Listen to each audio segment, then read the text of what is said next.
talk about dental floss right now because there's a lot of different dental flosses out there, and it's not all one size fits all.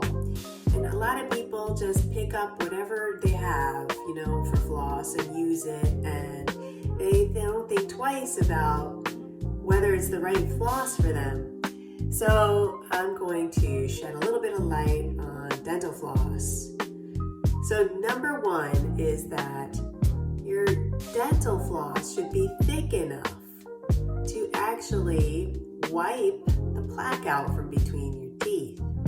So that means that if the floss is going in too easily, it's too easy to floss your teeth with your floss, then that's a sign you have to get a thicker floss. Because chances are you're leaving a lot of plaque behind. If you have a wide space with a thin piece of floss, you can imagine,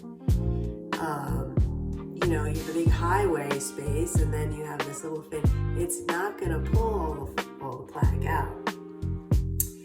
And, a good indicator is if your gums are still bleeding even though you floss daily, for example, that's a sign too. That's number two. If you're flossing and your gums still bleed easily, even though you're flossing, that's another sign you need to switch your floss to something that works for you, for your anatomy of your teeth.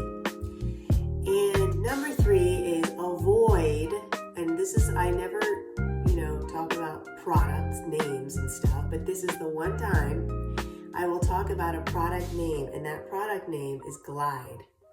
So Glide is very, very popular. People like to use it because it's easy. It's very slippery. It has this satin, thin, slippery texture, and it literally does nothing for your teeth or your gums. It doesn't pull any plaque out from between your teeth, no matter what the claims say in their marketing materials, okay? So throw it out.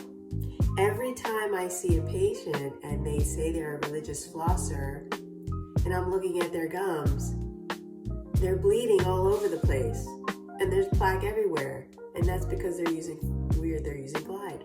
So if you're going to go through the motions, of course you want your floss to be effective, right?